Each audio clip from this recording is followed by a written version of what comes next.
जय हिंद। स्वागत है आप सभी का आपके अपने YouTube channel SD by science classes में, और मैं हूँ दीपक। साथियों, आज न्यू चैप्टर शुरू कर रहे हैं जिसका नाम है विद्युत धारा। क्या नाम है? विद्युत धारा नाम है। और ये क्लास 10 का चैप्टर जो है 3 होगा ना, चैप्टर 3, ठीक है। और यहाँ से क्वेश्चन अच्छी संख्या में पूछे जाते हैं, इसलिए अच्छे से समझिएगा। और ये चैप्टर जो है इंटरेस्टेड भी है, विद्युत के बारे में पढ़े, यानी विद्युत का उत्पत्ति कैसे हुआ, ठीक है। तो सबसे पहला पॉइंट आता है आवेश। क्या पढ़ना है सबसे पहले? आवेश। आवेश किसे कहते हैं? जिसे इंग्लिश में क्या कहते हैं? चार्ज। क्या कहते हैं इंग्लिश में? चार्ज। आवेश को इंग्लिश में क्या कहते हैं? चार्ज कहते हैं। क्लियर? कहीं कहीं आपको मिलेगा विद्युत आवेश, तो एक ही है। आवेश बोलिए या विद्युत आवेश बोलिए, दोनों में कोई अंतर नहीं है, ठीक है। कहता है विद्युत आवेश, दिख रहा है ना, कहता है कि चार्ज का डेफिनेशन है कि किसी चालक पदार्थ का वह गुण। अब बात आता है कि चालक कहते हैं किसको? एक होता है चालक और क्या होता है? और सुचालक, यानी कि अर्धचालक। वह पदार्थ जिससे होकर विद्युत धारा प्रवाहित हो सके उसे क्या कहते हैं? चालक या सुचालक। चालक या सुचालक। और जिससे होकर विद्युत धारा प्रवाहित नहीं होगा उसे क्या कहेंगे? कुचालक। क्या बोलेंगे? कुचालक या अचालक। क्लियर है? कहता है कि किसी चालक का वह गुण जो विद्युत बल आरोपित करता है। क्या आरोपित करता है? विद्युत बल आरोपित करता है। विद्युत बल आरोपित करता है या आरोपित करने क्या रखती है? प्रवृत्ति रखती है, उसे क्या कहते हैं? आवेश कहते हैं। किसी भी चालक पदार्थ का वह गुण जो विद्युत बल आरोपित करता है या आरोपित करने क्या रखता है? प्रवृत्ति रखता है, उसे क्या कहते हैं? विद्युत आवेश कहते हैं। इसका खोज किसने किया था? याद रखिएगा, बेंजामिन फ्रैंकलिन ने। किसने किया था? बेंजामिन फ्रैंकलिन के द्वारा किया गया। किसके द्वारा किया गया? बेंजामिन फ्रैंकलिन के द्वारा। पूछेगा विद्युत आवेश की खोज किसने किया? बेंजामिन फ्रैंकलिन ने। किसने किया? बेंजामिन फ्रैंकलिन ने। अब बात करते हैं इसको किससे सूचित किया जाता है। याद रखिएगा, आवेश को Q से सूचित करते हैं। किससे सूचित करते हैं? Q से। किससे सूचित किया जाता है? Q से। क्लियर? उसके बाद पूछेगा आवेश का SI मात्रक। आवेश का SI मात्रक, तो आवेश का जो SI मात्रक होता है कूलम होता है। क्या होता है? कूलम। तो कूलम दोनों तरीका से लिखा जाता है। कूलम में आप वैसे लिखिए या ऐसे लिखिए, दोनों तरीका से। और कूलम को किससे सूचित किया जाता है? C से। समझ रहे हैं ना? आवेश को Q से, आवेश को Q से। आवेश का SI मात्रक कूलम। क्या होता है? कूलम। पूछा गया क्वेश्चन से, पूछेगा कि आवेश को किससे सूचित किया जाता है? Q से। आवेश का SI मात्रक कूलम, और कूलम को किससे सूचित करते हैं? C से। ऑब्जेक्टिव पूछेगा आवेश का SI मात्रक क्या होता है? कूलम। आवेश का SI मात्रक कूलम। आवेश दो प्रकार के होते हैं। आवेश कितने प्रकार के होते हैं? दो। एक होता है धन आवेश और दूसरा क्या होता है? निगेटिव चार्ज और पॉजिटिव। ऊपर पॉजिटिव, ऊपर उल्टा लिखती है, धन है ना पहले, पॉजिटिव, और ये क्या हो गया? नेगेटिव। क्लियर? अब जानते हैं आवेश के गुण। ये तो जानते हैं ना कि धन और ऋण, धन और ऋण, धन और ऋण। अब है आवेश के गुण। आवेश के गुण देखिए, आवेश दो प्रकार के, प्लस और माइनस। प्लस और माइनस। तो कहता है यहाँ पर कि दो समान आवेशों में विकर्षण या प्रतिकर्षण होता है। यानी कि प्लस प्लस रहेगा। क्या रहेगा?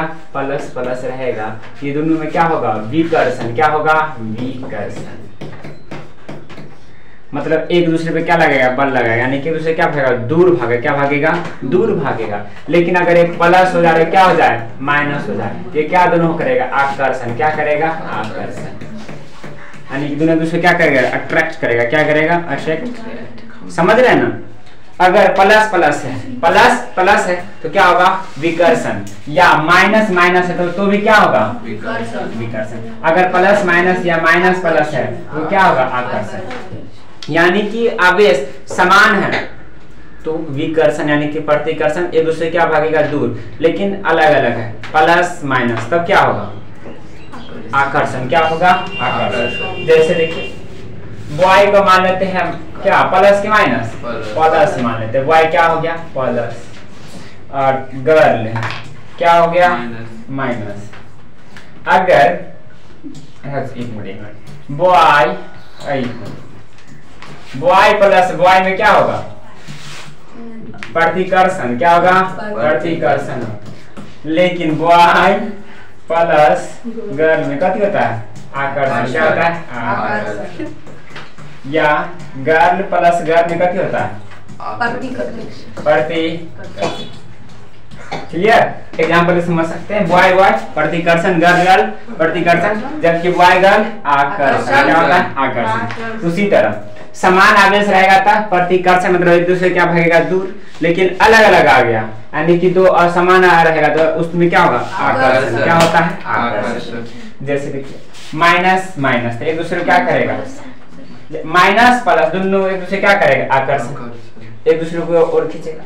प्लस माइनस एक दूसरे को और खींचेगा, लेकिन ये भी प्लस ये प्लस तो एक दूसरे क्या लगेगा बल लगाएगा। ठीक है, ये इस पे बल लगाएगा और ये इस पे बल लगाएगा, लेकिन इसमें देख रहे हैं दोनों एक दूसरे की ओर आ रहा है और इसमें क्या रहा है एक दूसरे की ओर भाग रहा है। बल लगा इधर की ओर बल लगाते भागेगा ना, और ये माइनस माइनस ये हो गया प्रतिकर्षण। ये क्या है प्रतिकर्षण, ये क्या है प्रतिकर्षण, और ये क्या है आकर्षण, क्या है आकर्षण। क्लियर। आवेश दो प्रकार के, समान आवेश रहेगा था प्रतिकर्षण और समान आवेश रहेगा था आकर्षण। ठीक है, उसके बाद एक इलेक्ट्रॉन पे 1.6 के पावर माइनस 1.6 गुणे 10 के पावर माइनस 19 कूलम होता है। ठीक है, एक इलेक्ट्रॉन में कितना आवेश होता है 1.6 गुणे 10 के पावर माइनस 19, जबकि एक इलेक्ट्रॉन का द्रव्यमान होता है 9.1 गुना 10 के पावर माइनस 31 kg। ऑब्जेक्टिव पूछेगा एक इलेक्ट्रॉन का आवेश कितना होता है 1.6 गुना 10 के पावर माइनस 19 कूलम, सी से क्या होता है कूलम, जबकि आवेश द्रव्यमान 9.1 10 के पावर माइनस 31 kg। इलेक्ट्रॉन पे कौन सा आवेश होता है धन की ऋण, ऋण आवेश। कौन सा आवेश रहता है ऋण आवेश, याद रखिए इलेक्ट्रॉन में कौन सा आवेश ऋण आवेश। ठीक है, इतना बात क्लियर। आगे बढ़ते हैं। अब आगे है आवेशों का स्थानांतरण। स्थानांतरण को क्या करते हैं ट्रांसफर, क्या करते हैं ट्रांसफर ऑफ चार्ज, चार्ज को एक जगह से दूसरी जगह भेजना। ठीक है, तो देखिए अगर सुनो पहले एक होता है इलेक्ट्रॉन, परमाणु जानते हैं ना, इसको पहले समझते हैं एक मिनट, परमाणु पहले समझिए, 9 से पढ़े होंगे। ये नाभिक है, नाभिक में क्या था प्रोटॉन प्लस न्यूट्रॉन, इसके चारों तरफ चक्कर कौन लगाता है इलेक्ट्रॉन, कौन लगाता है इलेक्ट्रॉन चक्कर लगाता है। प्रोटॉन इलेक्ट्रॉन पे कौन सा चार्ज माइनस, और प्रोटॉन पे प्लस, और न्यूट्रॉन पे कोई आवेश नहीं होता है, ठीक है उदासीन होता है। तो सुनिए अब देखिए अगर प्रोटॉन की संख्या ज्यादा होगा तो आवेश ज्यादा कौन होगा धन, पॉजिटिव ज्यादा ना होगा। अगर इलेक्ट्रॉन की संख्या ज्यादा होगा तो किसकी संख्या ज्यादा होगा, नहीं समझे, समझे कि नहीं। अगर प्रोटॉन की संख्या ज्यादा तो पॉजिटिव धन आवेश क्या होगा ज्यादा, इलेक्ट्रॉन की संख्या ज्यादा तो नेगेटिव यानी कि ऋण आवेश क्या होगा ज्यादा। तो यही कहता है यहाँ पर देखिए, इसमें कौन सा ज्यादा है प्लस है, प्लस है, फिर माइनस है, माइनस है, प्लस है, माइनस है, प्लस है, माइनस। लेकिन इसमें देखिएगा तो प्लस माइनस प्लस माइनस, ठीक है।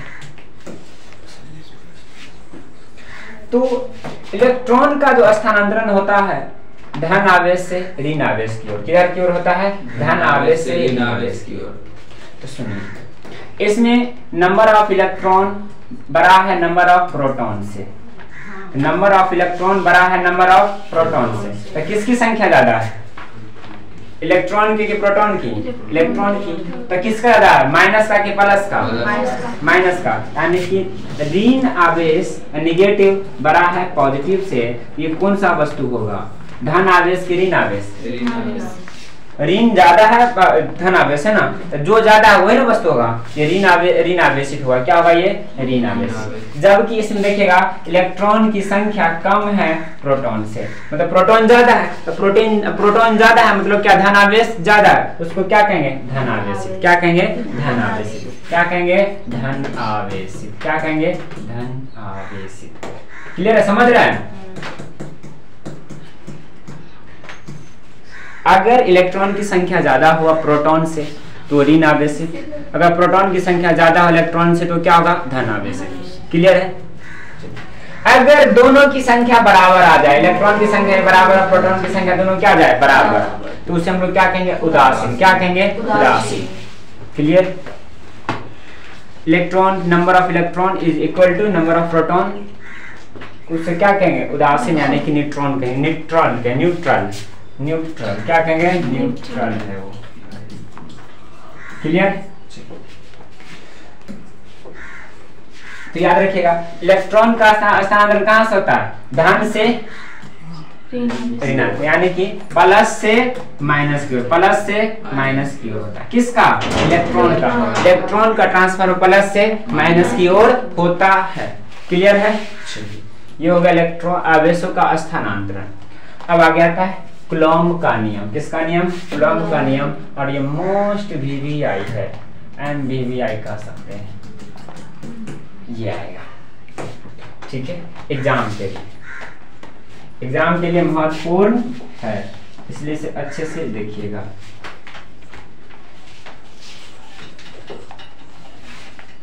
दिख रहा है? देखिए, कहता है कि कूलॉम्ब के नियम का खोज करने वाले फ्रांसीसी वैज्ञानिक चार्ल्स अगस्टिन की डी कूलॉम्ब थे। कूलॉम्ब के नियम का खोज किसने किया, कूलॉम्ब ने। किसने किया, कूलॉम्ब ने। पूरा नाम क्या है, इसका नाम है कूलॉम्ब ने। किसने किया, कूलॉम्ब ने। जो वेस्ट इंडीज में अपना जीवन फौजी इंजीनियर संभाला और वे पूर्ण 1776 ईस्वी में पेरिस लौटे। कहाँ लौट गए, पेरिस। और उन्होंने एक कमरा खरीदकर दो आवेशों के बीच लगने वाले बल के परिणाम को निकालने के लिए उन्होंने ईंधन तुला प्रयोग किया। और 1750 ईस्वी को इन्होंने कूलॉम्ब के नियम अर्थात इसे इन्होंने व्युत्क्रम का वर्ग नियम कहा जाता है। इसे कूलॉम्ब का नियम या व्युत्क्रम वर्ग का नियम भी कहा जाता है। क्या कहा जाता है, व्युत्क्रम वर्ग का नियम, व्युत्क्रम वर्ग का नियम, वर्ग का नियम, व्युत्क्रम वर्ग का नियम। कूलॉम्ब के नियम का नाम क्या, व्युत्क्रम वर्ग का नियम। उसका कहता है इस नियम का प्रतिपादन कूलॉम्ब के पहले प्रिस्टले तथा कैवेंडिश ने ही कर चुके थे। इस नियम का खोज पहले किसने किया था, कूलॉम्ब के पहले प्रिस्टले और कैवेंडिश ने। लेकिन उसमें इन्होंने इन दोनों आवेशों के बीच लगने वाले बल के परिमाण के बारे में नहीं बतलाया, यानी कि इन दोनों के बीच में कितना बल लगता है ये नहीं बतलाया। चार्ल्स अगस्टिन डी कूलॉम्ब का जन्म 1736 में हुआ और इनकी मृत्यु कब, 1806। ठीक है, ये हो गया कूलॉम्ब के बारे में। अब नियम है क्या कूलॉम्ब का नियम, तो सुनिए। अगर एग्जाम में आपसे पूछेगा सवाल, कूलॉम्ब के नियम को लिखे और सिद्ध करें या सत्यापित करें। कूलॉम्ब के नियम को लिखे और क्या करें, सत्यापित करें। तो आपको यहाँ से लिखना शुरू करना है।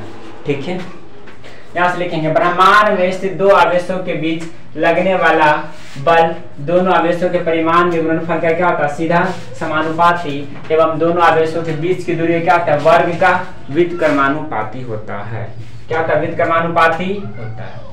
यानी कि दो आवेश है, ठीक है, उनके बीच जो आवेश है उनका क्या होगा, उनके परिमाण का गुणनफल, परिमाण का क्या होगा, गुणनफल का समानुपाती होगा। जबकि दूरी का क्या होगा, व्युत्क्रमानुपाती। क्या होगा, व्युत्क्रमानुपाती। तो दो आवेश प्लस Q1 है, दूसरा क्या, Q2। आप यहाँ पे माइनस भी मान सकते हैं, कोई दिक्कत नहीं।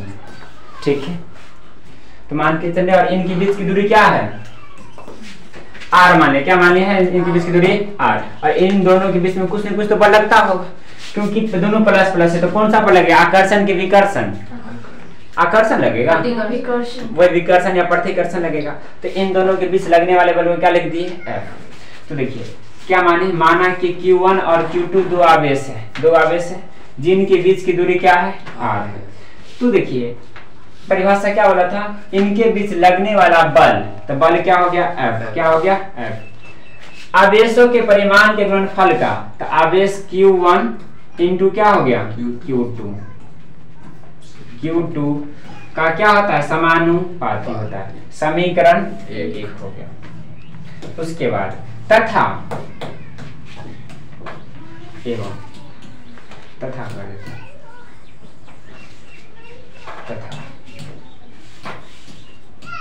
तथा और क्या था उधर, सुनिए। उनके बीच की दूरी का क्या होता है, व्युत्क्रमानुपाती होता है। क्या होता है, व्युत्क्रमानुपाती होता है। तो देखिए ना, तो ये F है और इसके व्युत्क्रमानुपाती क्या हो गया R स्क्वायर, वर्ग का ना व्युत्क्रमानुपाती। अब देखिए समीकरण 1 और समीकरण 2 दोनों का ये वाला बराबर है, तो जब बराबर है तो इसको यहाँ से लिख सकते हैं दोनों के एक साथ, F समानुपाती Q1 इंटू Q2 बट्टा में क्या हो जाएगा R स्क्वायर। ये समानुपाती हटेगा तो एक नियतांक आएगा, और नियतांक यहाँ पे तो नहीं दिया हुआ, रुक जाओ इसको भी मत लिखना।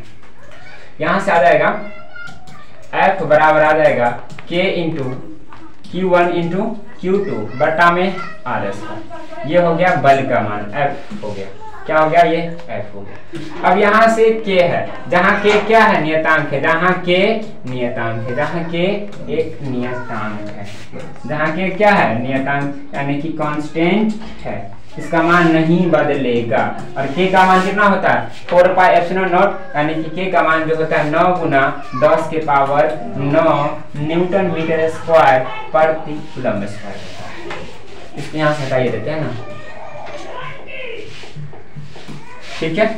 K का मान क्या होता है 9 गुना 10 के पावर 9 न्यूटन मीटर स्क्वायर प्रति कूलम्ब स्क्वायर होता है। क्लियर है। कूलम्ब का नियम आपसे पूछेगा एग्जाम में, तो आप इतना लिख दीजिएगा। क्लियर है। चलिए ये कूलम्ब के नियम तक रहने देते आज की क्लास को, मिलते हैं अगले वीडियो में। जय हिंद जय भारत।